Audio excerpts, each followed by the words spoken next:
Hello, welcome again. আবাল বৃদ্ধ বনিতা সবার কাছেই প্রিয় যেই খাবারগুলো আছে তার মধ্যে কেক একটি। এবং যে কোনো আনুষ্ঠানিকতা, যে কোনো ভালোবাসার মধ্যে কেক ওতপ্রোতভাবে জড়িয়ে রয়েছে। হ্যাঁ, শুধু খাবার হিসেবে না, বরং একটা সেলিব্রেশনে কেক আমাদের চাই। তো এই কেকটা কিভাবে কাটা যায়, কিভাবে খাওয়া যায়, তা নিয়ে একটা ভিডিও না করলেই না।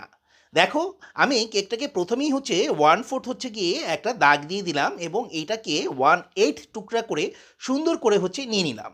এমনভাবে আমি কেকের পিসটা নিলাম যেন এটার বাইরের ডেকোরেশন এবং ভিতরের ডেকোরেশন, ভিতরের ইনগ্রেডিয়েন্টসগুলো সব কিছু সুন্দর মতো প্লেটে লেআউট হয়।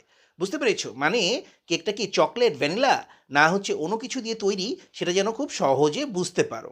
হ্যাঁ, এই কেকটি আমি নিয়েছি সুইট অ্যান্ড স্পাইসি মুঞ্চিস এই পেজ থেকে।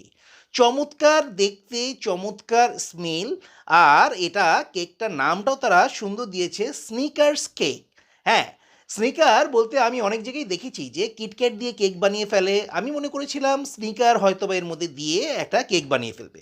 দেখো, আরেকটা স্টাইল হচ্ছে, তোমরা চাইলে কিন্তু এরকম একটা গবলেটের মধ্যে এই কেকের টুকরা নিয়ে নিতে পারো।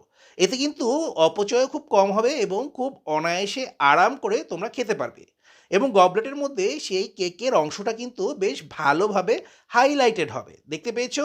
হ্যাঁ, এটার একপাশে ক্রিমটা রয়েছে, একপাশে হচ্ছে গিয়ে ভিতরের ইনগ্রিডিয়েন্টসগুলো রয়েছে। মজার ব্যাপার হচ্ছে, এই স্নিকার্স কেকের স্নিকার্সগুলোও কিন্তু সেই পেজের যে ওনার, মানে যিনি কেকটা তৈরি করেন, সুনিপুণ কারিগর আর কি, কেক তৈরি না, উনিই তৈরি করেন। এবার একটা অন্য ব্যাপারে কথা বলি। দেখো, পাশে যে কাপ কেকগুলো লাগানো, সেটা কিন্তু বেইজের সাথে অ্যাড করা একটা কাঠি দিয়ে। মানে হচ্ছে আমরা যে শাসলিকে যে কাঠিগুলো ব্যবহার করি সেইটা। অনেকে কিন্তু আছে এরকম হচ্ছে গিয়ে জন্মদিন সেলিব্রেশন করতে গিয়ে এরকম হচ্ছে মুখটাকে কেকের মধ্যে চেপে ধরো। এটা একটা কী ধরনের ফাইজলামি খেলা সেটা আমি জানি না। হ্যাঁ, তো আর এই যে স্টারগুলো দেখছো, এগুলোর মধ্যেও কিন্তু এরকম কাঠি লাগানো আছে। তো যদি তোমরা এরকম করো, এটা কিন্তু মাথায় রেখো, এখান থেকে কিন্তু বিরাট বড় দুর্ঘটনা ঘটতে পারে। হ্যাঁ, সামান্য মজা করতে যেয়ে তোমরা যদি এই ধরনের দুষ্টুমি করো, যাতে কারো চোখের মধ্যে এরকম কাঠি ঢুকে যেতে পারে। কারণ এই কেকগুলোর কিন্তু হচ্ছে গিয়ে বেইজেও এরকম কাঠি থাকতে পারে, অনেক কেকেই কিন্তু থাকে। বিশেষ করে যেগুলো দোতলা তিনতলা কেক, সেটার ফাউন্ডেশন হচ্ছে গিয়ে মেনটেন করার জন্য এরকম কিন্তু কাঠি দেওয়া লাগতে পারে। যাই হোক, আবার হচ্ছে কেকে চলে আসি।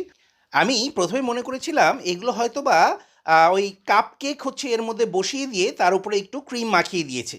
কিন্তু একদম সত্যি কথা বলতে আমি খুবই অবাক হলাম, ওরা কিন্তু কোনো ফাঁকি ঝুঁকির জায়গা রাখেনি। এই কাপ কেকগুলোও কিন্তু অরিজিনাল কেকের ইনগ্রেডিয়েন্টস দিয়েই তৈরি। হ্যাঁ, এবার যদি মার্কিং দেই, অনায়াসে 10-এ 8, তোমরাও খেতে পারো।